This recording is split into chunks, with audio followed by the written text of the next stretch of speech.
¿Cómo están, email geeks? Welcome into the Kevin Mandeville show, where we go live every Tuesday and Thursday, 12 p.m. Eastern time. Mark it on your calendars and subscribe, kevinmandeville.com/newsletter. Also subscribe on YouTube. You can get notifications when we go live on air. All right, we got a lot to get to, so let's waste no more time. Let's get into it with some topics today. First up, I got to follow up on the whole Outlook.com. I said some rumor mill stuff last week, noticing some potential behavior. Great news. Outlook.com will be supporting media queries, officially confirmed by Microsoft. So thanks to the Litmus and Microsoft partnership, they came out with a blog post to confirm this major news, and it is happening. This will be a thing. So Outlook.com on the webmail side will behave just like the Outlook apps. Again, with this change, at least what I saw, it's going to support regular min-width, max-width media queries. It also will support WebKit min-device pixel ratio if you're in that environment of Chrome. And the iOS and Android apps do as it's sort of a WebKit-based rendering as well. So assuming that's the case, reminder, all progressive enhancement now, we should move to doing @supports query targeting instead of the WebKit targeting, simply because there's going to be no way to differentiate between the Outlook rendering and the true WebKit rendering from Apple Mail and iOS Mail, which is a little bit better. So there's no way to differentiate between those environments using WebKit targeting. You have to use @supports. The good news today, again, accessibility improvements, role and Araya attributes are now live. So Outlook.com was stripping that stuff before. It's not now. So that's a nice enhancement out of the box here that we don't have to wait for, but early 2019 media queries are coming. Interestingly enough, another just quick thing about interactive email, it's no longer stripping input elements of checkboxes or radio buttons, but it's not supporting the check pseudo selector yet. So not too helpful for creating interactive emails, but it does mean Outlook.com is one step closer. And I'd like to just take a second and pause. I tweeted this out, but in 3 years since the Litmus and Microsoft partnership was announced, media query support has come to both the mobile apps of Outlook and now the webmail's coming. Webmail's now started supporting background images. They weren't before. Windows 10 Mail has animated GIF support. Hashtag Team GIF, by the way. And for Outlook 2019, Times New Roman is not going to be the default fallback, so that bug will be gone. And it's adding SVG support. Is this everything that we need or want or in the right order of proper priority of how we'd like things done? No. But this is significant progress if you just compare it to the previous 3 years. And I think just goes to show that Outlook is in the right direction, the proper trajectory, taking our feedback and input. And I mean, it's inevitable. I don't know when the day is happening, but the day will come when Outlook, I guarantee you, is probably rendering WebKit completely in the Microsoft Word rendering engine, at least for rendering emails, won't be an issue for us anymore. That day will come someday. I know it's going to happen. I don't know when, but it will. All right, let's get into maybe the hottest news of the week here from this little new friend. I have to be careful about saying her name because she'll activate if I say her. But the new voice assistant from Amazon now is reading email. So, Alexa, read my email. For Kevin, from the last 24 hours, you have 68 unread emails. 24 marked important.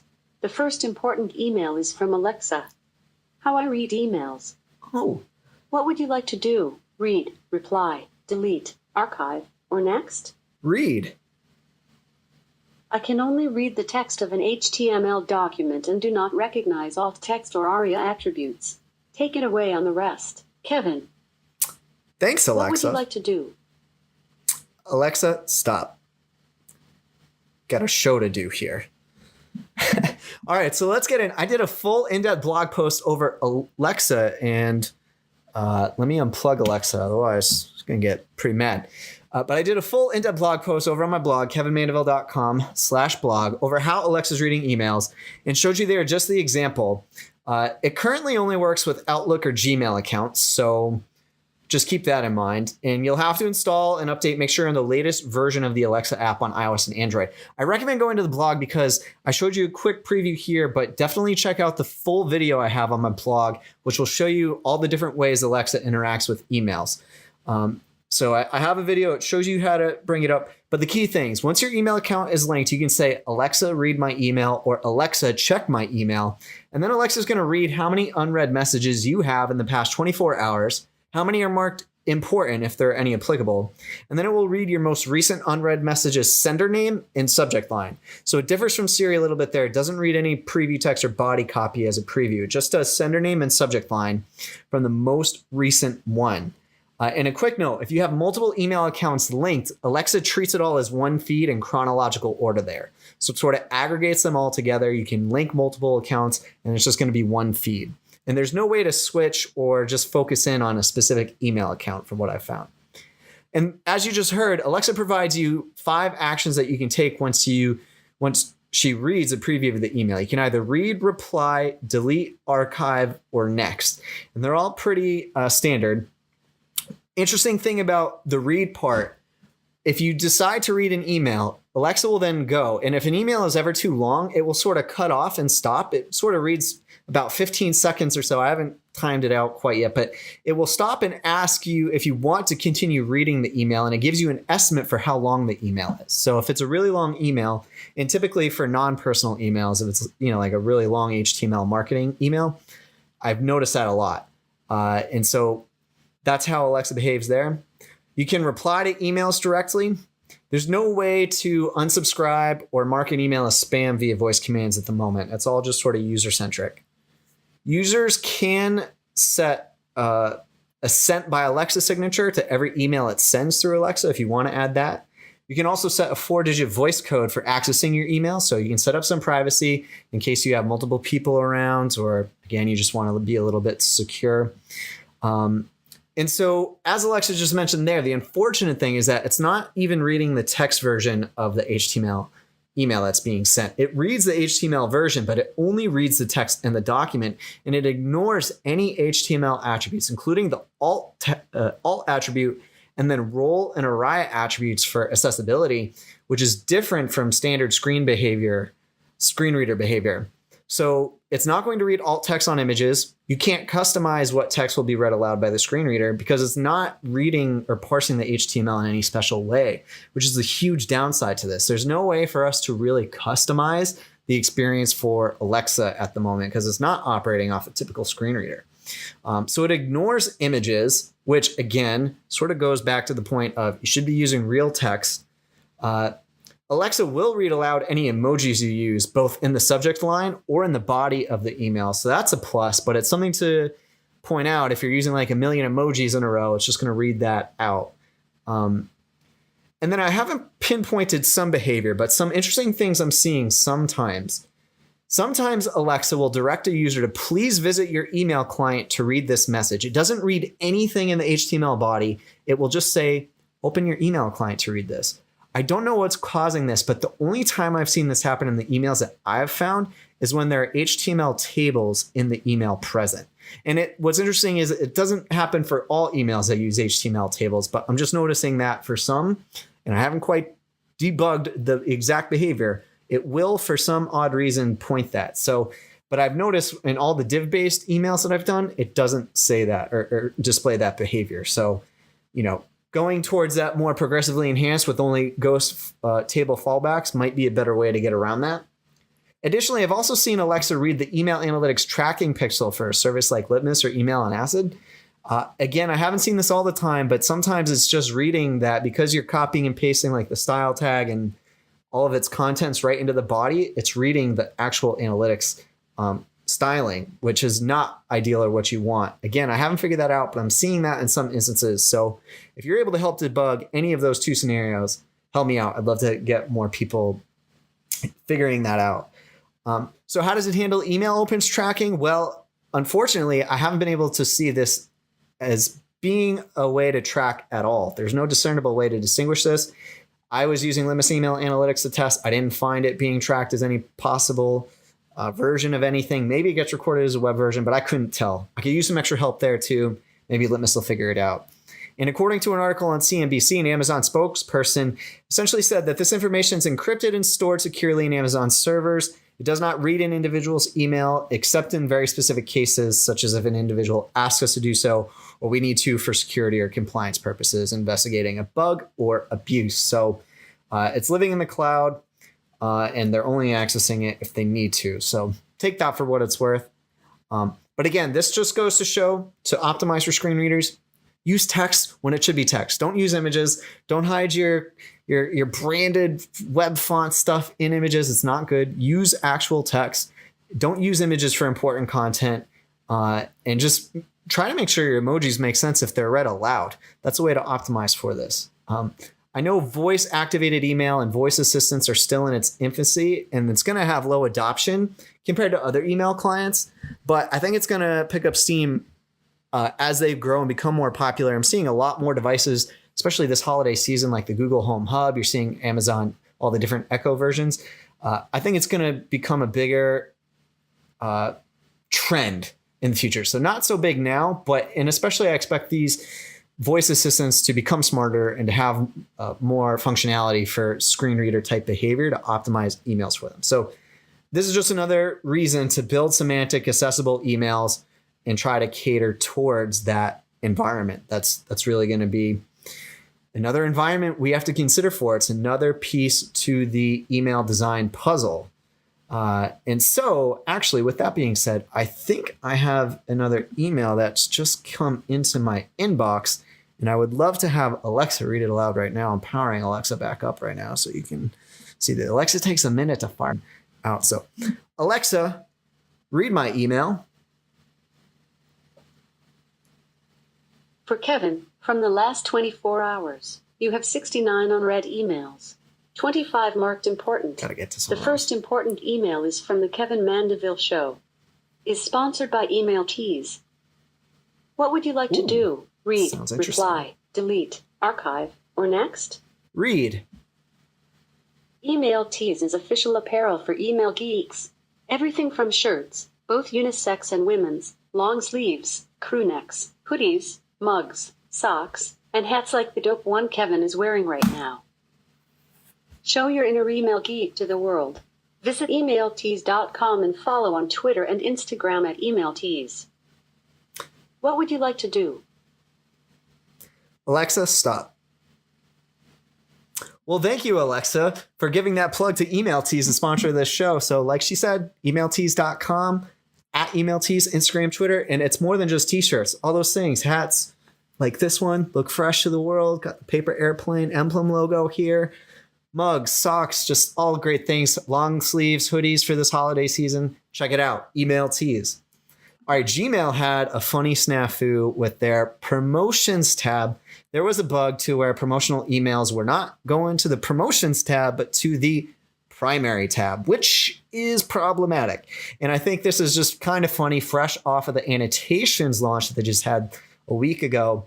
And going towards all this algorithmic email, and I know the promotions tab in of itself is an algorithm, but the fact that, we now have annotations on top of it, and just as all this is happening, boom, people were getting flooded with promotions tab emails in their primary tab.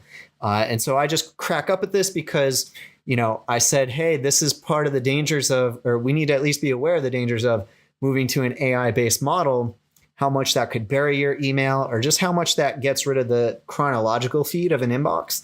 And this is when it can go wrong. Now, obviously, it was just a bug. They fixed it, or supposedly they said they fixed it in a day or so, but I've seen many instances of customers reporting that this has lasted for a while. So if this keeps happening for you, let me know at Kevin Mandeville on Twitter, or leave a comment in the video. I'd love to know if it's still happening for you or what behavior you're seeing, but I've seen this happen for well past a week for some users. I think this just goes to show the dangers of using sort of AI for some of this stuff. There can be a lot of bugs and hiccups to this. And so especially as they're introducing annotations now, it can be a real cluster as people rely so heavily on their email for this. So just thought that was a funny story.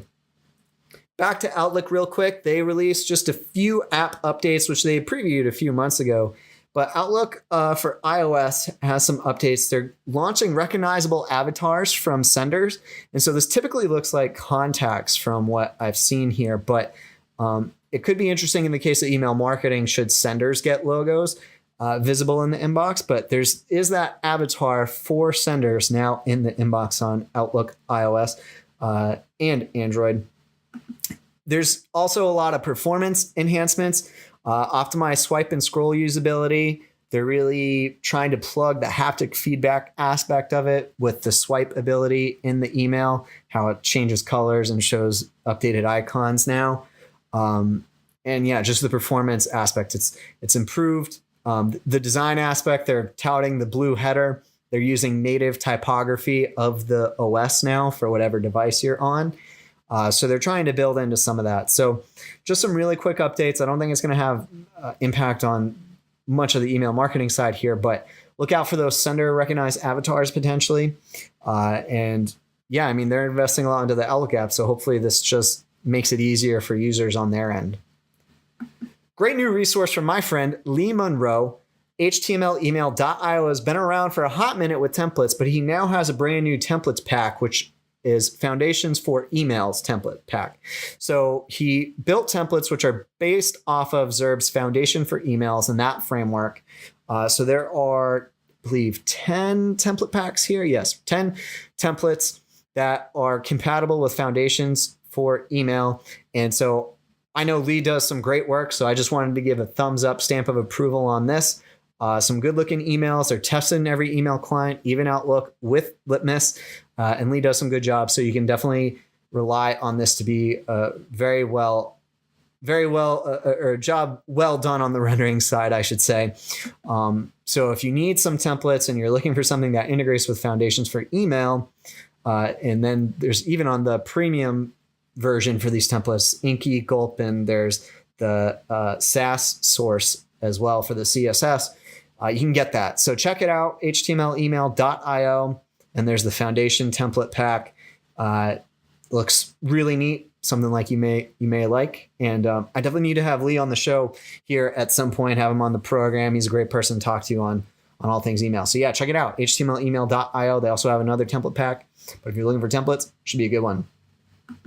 And then finally, just to end the show, I need to give a plug to Litmus. They're running a state of email survey, and this will be for 2019.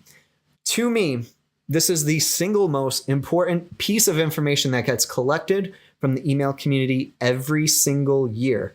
Why this makes it so important is Litmus runs this survey, and they turn this into just a massive amount of data reports for us to consume. And so this is a long survey. It's going to take you about 30 minutes to 45 minutes to complete, but it's so well worth it because they're going to capture anonymized information, by the way, but capture things like your location, your salary, what tools you're using, what editor are you using, what pieces are you using in your workflow, what software do you use, how many people are on your team, how large is your team, what's your review process like? And then Litmus comes back and comes out with various reports based off all of these factors to let us know, hey, this is what's going on in the email industry. And this is something that we all benefit from. This helps us improve our jobs to get buy-in for extra resources, hire more people on the team. It helps educate ourselves. Should we get a salary increase? Can we use this data to increase our salary? I think it's just incredibly beneficial for the entire community. We all benefit from it. So please take the time to fill out the Litmus State of Email survey. All of that data is incredibly helpful. It just helps all of us in the email community. It's a win-win. Litmus publishes this data for free. There's no charge for this or whatever. So it's really a community effort. And we all benefit from it. So I really urge you to do it and I rely on a lot of this data just to understand trends as well and try to, help create better products and solutions and help educate people on things. So please do it. And Litmus, they're giving away a bunch of swag. There's a free ticket to Litmus Live, their conference they run every year as well. And there's a bunch of Litmus swag like t-shirts and pillows and stuff that they give away, which are highly coveted, as we all know. So please take the 2019 State of Email survey run by Litmus. We need you. Every Email Geek survey counts. Take it. Need you. We need you.